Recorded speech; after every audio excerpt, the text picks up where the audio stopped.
A whole new racing game was announced at E3 this year, titled Circuit Superstars, and is set to release sometime in 2020. The game looks to be sort of a top-down view, and the cars look quite different.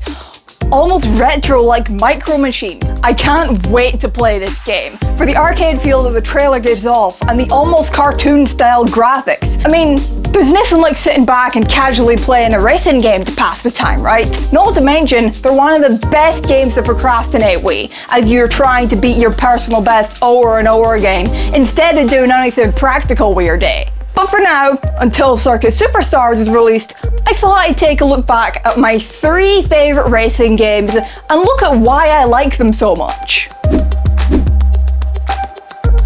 I cannot speak about racing games without mentioning a Mario Kart game. 2003's Mario Kart Double Dash isn't the most recent game in the franchise, but it is definitely my personal favourite and is without a doubt the best one for multiplayer. Double Dash allows 8 game cubes to locally connect together to allow 16-player multiplayer, 2 players controlling each kart. Can you imagine how crazy that would get, with you and 15 of your friends all playing the same game of Mario Kart in the same room? Can you imagine how many friendships could be ruined with that? Especially with tracks like Baby Park. This track is tiny. It's 7 laps of going round in a circle clockwise, and with this comes fake boxes, bananas, red shells and green shells. They're everywhere. It's the one track where you can and probably will lose your lead very, very quickly. But I suppose this can happen with any track in the game. Specific tracks that come to mind, of course, being the rather infamous Rainbow Road and DK Mountain. Another reason why this game makes my list is because it's the only Mario Kart game where you can play as 2 different characters on the same kart at once, and you can make literally any combination you want. Fancy putting Mario and Bowser on the same team? Go for it! This is also the only Mario Kart title where you cannot play as Toad or Toadette off the bat, because in this game you only unlock them after you complete the Special Cup at 100cc, whereas in all the other Mario Kart games, Toad is free to play as from the very start. Not to mention, in Double Dash you can also unlock a battle mode course, which is literally a GameCube. Now moving on to more realistic racing games, Forza Motorsport 6 Apex makes the list for the simple reason that you get to drive your dream cars. Lamborghinis, Ferrari, McLaren, you name it. And they tend to look pretty realistic.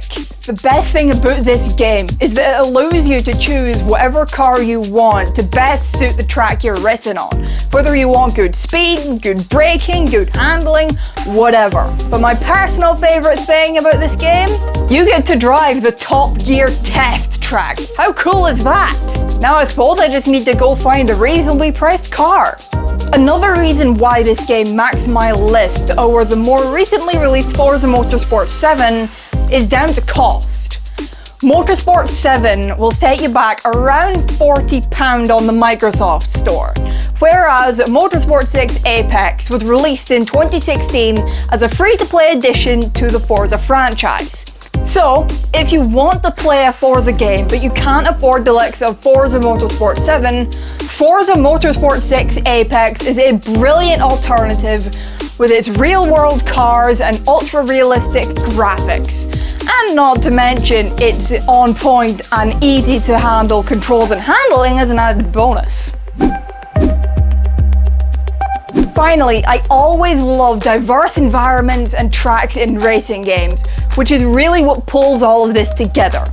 Asphalt 9 Legends, released in 2018, does this brilliantly, with tracks set in places from like Scotland itself, to places like Shanghai, the US Midwest, the Caribbean, and so many more. It's fair to say that this game has a lot of diverse environments in it. The thing I love most about this game, and the reason why it makes my list, is how the career mode can allow you to see a lot of different tracks and courses in different race modes pretty quickly. Kinda like the 100 Mario challenge in Super Mario Maker. It's these varied race modes, from a classic race to a hunted or perhaps a time attack race, tied in with realistic graphics and diverse environments that make this game so much fun and is why I love it so much. Racing games will always be the best ones to lounge around with your mates with, because we'll always love laughing as we hit our friends with a red shell right at the end of the race so you can overtake them and finish first. What's your favourite racing game? Why don't you let us know down in the comments below?